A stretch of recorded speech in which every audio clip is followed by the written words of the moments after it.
নমস্কাৰ মোৰ শিক্ষাৰ্থীসকল, মই প্ৰণৱে ইউটিউব চেনেল ফৰ এডুকেশ্যনৰ অন্য এটা ভিডিঅ'লৈ তোমালোক সকলোকে স্বাগতম জনাইছোঁ। মোৰ শিক্ষাৰ্থীসকল, আজি মই তোমালোকৰ মাজলৈ লৈ আহিছোঁ হায়াৰ ছেকেণ্ডেৰী ফাৰ্ষ্ট ইয়াৰৰ হেল্থ কেয়াৰ নামৰ বিষয়টোৰ unit number 3 session 5 care of the body after death. এই চাব ইউনিটৰ যিখন অনুশীলন, সেই অনুশীলনৰ প্ৰশ্নৰ উত্তৰসমূহ। তেতিয়াহ'লে আহাচোন পলম নকৰি আজি ভিডিঅ'টো আৰম্ভ কৰোঁ। আৰু তাৰ আগতে তোমালোকৰ এটা অনুৰোধ, এই চেনেলটো যদি ছাবস্ক্ৰাইব কৰা নাই তেতিয়াহ'লে ছাবস্ক্ৰাইব কৰি দিবা আৰু কাষতে থকা বেল আইকনটো প্ৰেছ কৰি দিবা মই দিয়া এনেকুৱা ধৰণৰ শিক্ষামূলক ভিডিঅ'সমূহ নিয়মিতভাৱে পাই থাকিবলৈ। তাৰ উপৰিও আগৰ চাবি ইউনিটকেইটাৰ যদি উত্তৰসমূহ চোৱা নাই, মই ডেছক্ৰিপশ্যনত লিংক দিছোঁ, তাত গৈও চাব পাৰিবা।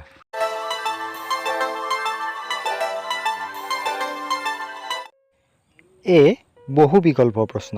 কুৱেশ্যন নম্বৰ 1, মৃত্যু নিশ্চিত কৰিব পাৰি যেতিয়া ডেছ বন্ধ হয়। অপশ্যন এ কেৱল মগজুৰ কাৰ্য, বি কেৱল হৃদযন্ত্ৰ আৰু হাওঁফাওৰ কাৰ্য, চি কেৱল বৃক্কৰ কাৰ্য, ডি শৰীৰৰ সকলো কাৰ্য। ইয়াৰ শুদ্ধ অপশ্যনটো হৈছে অপশ্যন নম্বৰ ডি, শৰীৰৰ সকলো কাৰ্য। কুৱেশ্যন নম্বৰ 2, এজন জটিল বা মাৰাত্মকভাৱে অসুস্থ ৰোগীৰ শুশ্ৰূষা কৰাৰ সময়ত ৰোগীজনৰ আধ্যাত্মিক প্ৰয়োজনীয়তাসমূহ পূৰণ কৰাৰ তলৰ কোনটো উপকাৰী হ'ব? অপশ্যন এ একো নকৰা, বি অৱহেলা কৰা, চি অতিমাত্ৰা আৱেগিক হোৱা, ডি সমৰ্থন, সমবেদনা আৰু মৰম প্ৰদান কৰা। ইয়াৰ শুদ্ধ অপশ্যনটো হৈছে অপশ্যন নম্বৰ ডি, সমৰ্থন, সমবেদনা আৰু মৰম প্ৰদৰ্শন কৰা।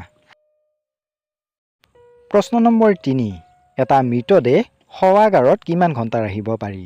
অপশ্যন এ 24 ঘণ্টা, বি 48 ঘণ্টা, চি 52 ঘণ্টা, ডি 72 ঘণ্টা। ইয়াৰ শুদ্ধ অপশ্যনটো হৈছে বি 48 ঘণ্টা। প্ৰশ্ন নম্বৰ 4, মৃত্যুৰ পিছত মৃতকৰ আত্মীয়সকলক কৰ্তৃপক্ষৰ পৰা ডেছ প্ৰমাণপত্ৰ সংগ্ৰহ কৰিবলৈ ক'ব লাগে। অপশ্যন এ জন্ম, B hospital, C death, D ওপৰৰ এটাও নহয়। ইয়াৰ শুদ্ধ অপশ্যনটো হৈছে ডি, চি ডেথ। বি চমু উত্তৰৰ প্ৰশ্ন। কুৱেশ্যন নম্বৰ 1, মৃতদেহৰ যতনৰ বাবে প্ৰয়োজন হোৱা সামগ্ৰীসমূহৰ তালিকা প্ৰস্তুত কৰা।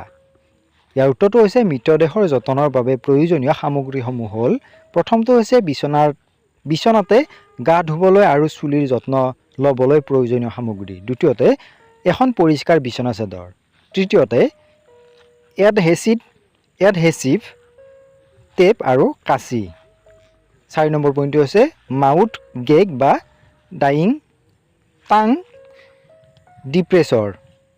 5 নম্বৰ পইণ্টটো হৈছে পেৰিনিডেলছ পেড আৰু ডাইপাৰ। নেক্সট হৈছে ৰোগীৰ কাপোৰ। 7 নম্বৰ পইণ্ট হৈছে কপাহৰ পেড আৰু বেণ্ডেজ। 8 নম্বৰ পইণ্ট হৈছে শৰীৰটো সোমাব পৰাকৈ ডাঙৰ আকাৰৰ দুতৰপীয়া পলিথিনৰ বেগ। শেষৰ পইণ্টটো হৈছে ব্যক্তিগত সুৰক্ষা সামগ্ৰী। প্ৰশ্ন নম্বৰ 2, ক্লিনিকেল মৃত্যুৰ লক্ষণসমূহ কি কি?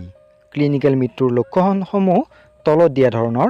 প্ৰথমটো হৈছে নাড়ীৰ স্পন্দন, হৃদস্পন্দন আৰু শ্বাস প্ৰশ্বাস নোহোৱা হোৱা।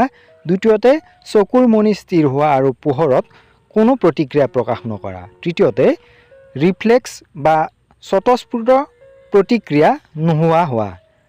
শেষৰ পইণ্টটো হৈছে কিছু ঘণ্টাৰ ভিতৰত ৰিগৰ মৰ্টিছ পেশীৰ কঠিনতাৰ বাবে মৃত্যুৰ পিছত শৰীৰটো কঠিন টান হৈ পৰা আৰম্ভ হোৱা। প্ৰশ্ন নম্বৰ 3, মৃতদেহৰ যতনৰ বাবে প্ৰাথমিক পদক্ষেপসমূহ উল্লেখ কৰা। মৃতদেহৰ যতনৰ লোৱাৰ পদক্ষেপসমূহ তলত দিয়া ধৰণৰ। প্ৰথমটো হৈছে কৰ্তব্যৰত চিকিৎসকে মৃত্যু ঘোষণা কৰিছে আৰু প্ৰমাণিত কৰিছে বুলি নিশ্চিত কৰক। প্ৰয়োজনীয় ফৰ্মসমূহ সংশ্লিষ্ট বিষয়া বা চিকিৎসকে পূৰণ কৰি স্বাক্ষৰ কৰাটো নিশ্চিত কৰক। দ্বিতীয়তে মৃতকৰ চকুকেইটা লগে লগে জপাই দিয়ক। বিচনাৰ দুয়োফালে হাত দুখন আৰু ভৰিকেইখন পোনাই থওক। উলিওৱা কৃত্ৰিম দাঁতসমূহ পুনৰ বহুৱাই মুখখন বন্ধ কৰি দিয়ক। হনুৰ বেণ্ডেজেৰে থুতুৰিটো ধৰি ৰাখক। মূৰটো গাৰুৰ ওপৰত অলপ ওখকৈ ৰাখক। তৃতীয়তে শৰীৰটো স্বাভাৱিক অৱস্থাত ৰাখক। ৰিগৰ মৰ্টিছ শৰীৰৰ কঠিন হৈ পৰা অৱস্থা আৰম্ভ হোৱাৰ আগতে প্ৰয়োজনীয় যতন আৰম্ভ ল'ব লাগে। চতুৰ্থ পইণ্টটো হৈছে মৃত্যুৰ 4 ঘণ্টাৰ পিছত বিচনা লিফ্টৰ সহায়ত মৃতদেহটো শৱাগাৰলৈ পঠিয়াব লাগে। ডিস্পেচ বুক, ৰিপৰ্টছ বুক আৰু ট্ৰিটমেণ্ট বুকত মৃত্যুৰ তথ্য লিপিবদ্ধ কৰক। নেক্সট পইণ্টটো হৈছে মৃতদেহটোৰ প্ৰতি শ্ৰদ্ধাশীল ব্যৱহাৰ কৰক।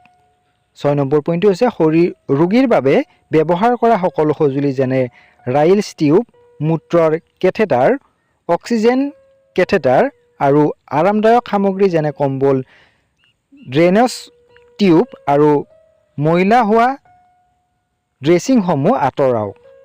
এডহেচিভ টেগৰ দাগবোৰ পৰিষ্কাৰ কৰক। 7 নম্বৰ পইণ্টটো হৈছে মৃতদেহটোৰ পৰা সকলো অলংকাৰ খুলি পেলাওক।